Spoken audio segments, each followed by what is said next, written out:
Mọi người ơi, mới 1/3 của đoạn đường thôi mà anh em chúng tôi đã gần hết sức rồi. Có lẽ là để nó giờ biết là được rất cái gì một chỗ sổ Giêsu lúc chế cứ luôn mất ở chỗ sổ trung nó này cho cái nó này giờ ít xe lúc canh đại địa một chỗ xe tài nữa tuần đó tôi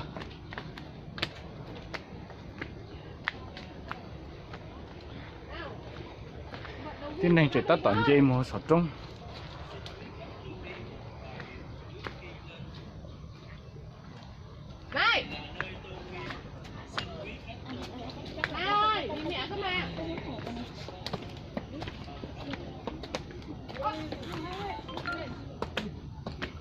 wow sát cơ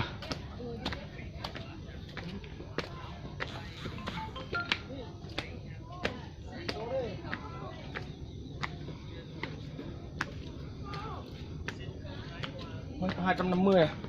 Một ngày mới 1/3 đúng không? đây tới 250 còn 750 nữa ta ốp bộ chiếc dầu lỡ cho xa bộ chiếc dầu thế ô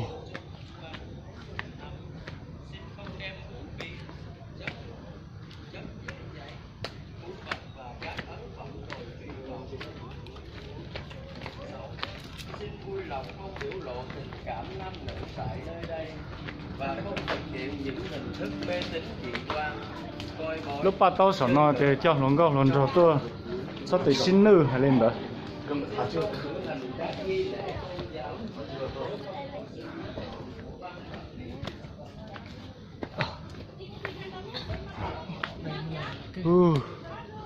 vậy thì tiếc đứng luôn á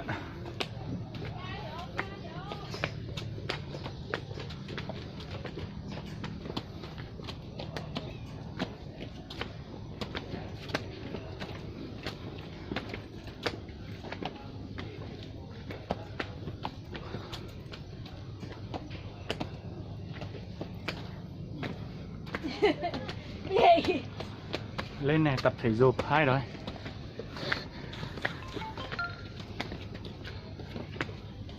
Một buổi sáng có chạy một vòng lên đây là chắc. cứ buổi sáng lên vòng buổi sáng lên vòng Cụ già thì còn đứng lên được. cụ già là phải tập thể dục chơi so xí còn lo xe mà mua đó biết cho nó chỉ khó khăn chỉ so đi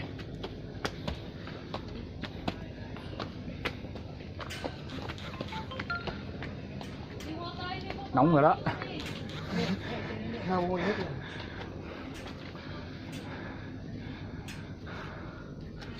cấm hai hoa chứ chỉ phút đấy ba ta chỉ mà chỉ một ba đâyเลยà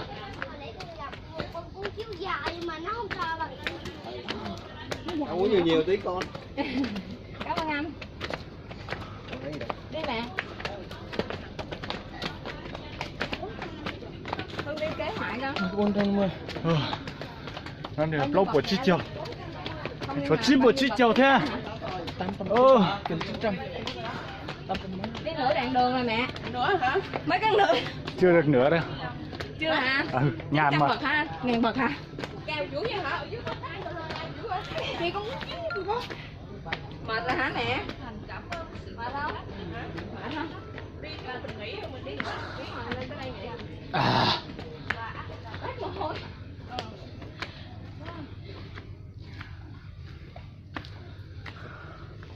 cái đua này giờ hai cho thầu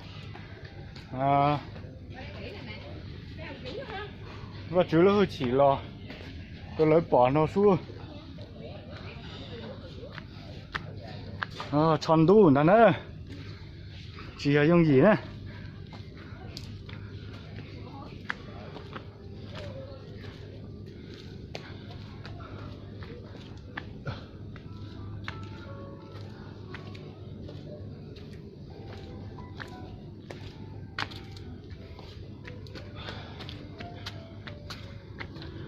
cái sai chuẩn gì một trò sọt trông mà lên trò nè giờ trò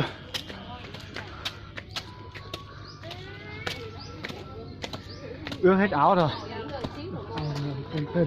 sổ thằng nữa Giêsu tôi đua sổ thằng nữa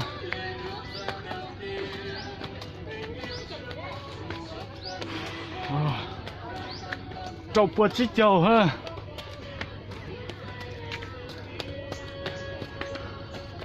cho nó giờ chua này cho nó đồng chua xíu lấy những bao để tin mình tôi muốn sử dụng nó tới giờ là giống một canh tùn đó lót chê nó lấy mua cho chua chuột xa nó cho trở ra cái nó nhớ lên từ sao cho chua chuột xa nó mà ho tôi đi thọ cho nó này xỉa cho nó này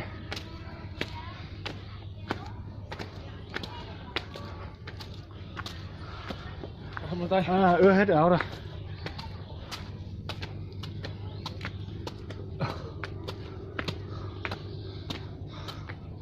nói ở Mali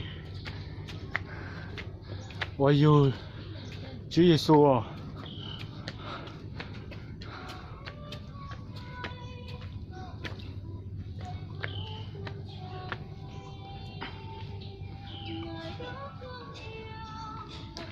sổ không được sổ nữa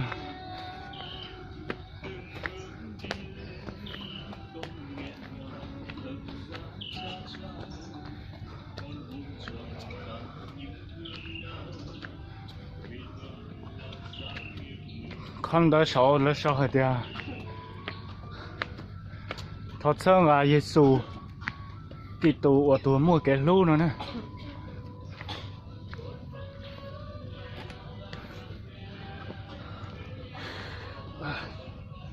ưa hết áo rồi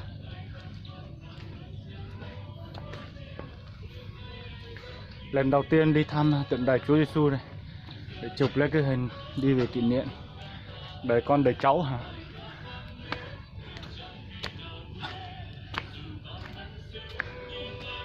ôi xấu nó gà hổ lút chế nào nó khó là mù đây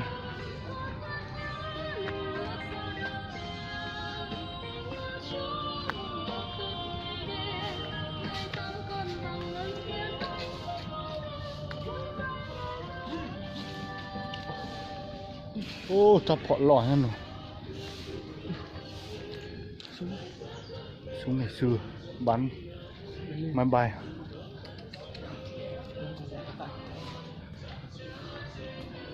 mấy anh này mà đi không đợi á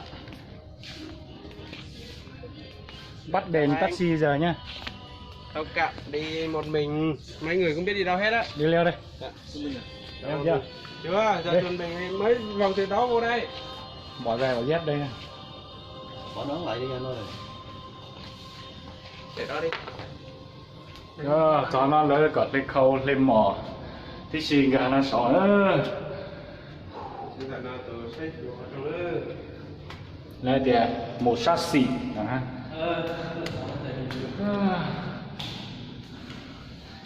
yeah sát xì lê sát lòng một sát xì lò mà lò sát lòng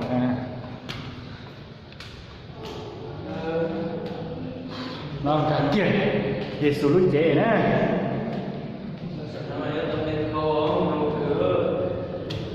là chính chính mà chú ta chỉ mà lại bao để tôi nói Giêsu là chính có một rộng thế này có cái ngành ngại ông đứng ngáp vào bên này nó xuống được không? Đừng đi xuống mất không? Ông đang đi lên mà ông đừng xuống à? Không nổi. Gần tới rồi. nóng chết luôn Cứ phụ cho nhanh quá. Lên đến nơi này cứ thế. nóng muốn chết luôn Cố gắng gần tới rồi. Chúa ơi cứu con ơi nóng lắm rồi cho con hơi thở không khí mát mẻ đi Chúa ơi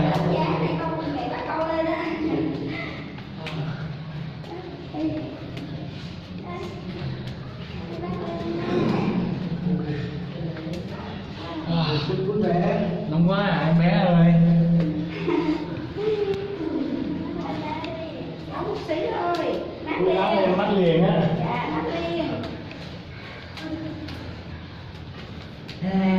liền. Mà Con lại không đi một ơi này. ôi kia luôn. Không đủ chỗ rồi.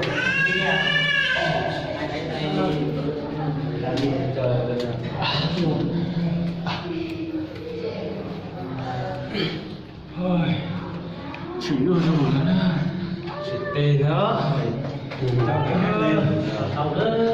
Rồi, đâu đây lên đây được người nữa.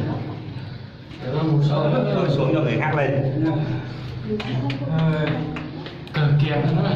Sao cái máy quạt này không quạt được ta? Chắc chưa? Cái này để nó. Còn này chỗ nào? Chặt chưa hả? Chắc, cái này.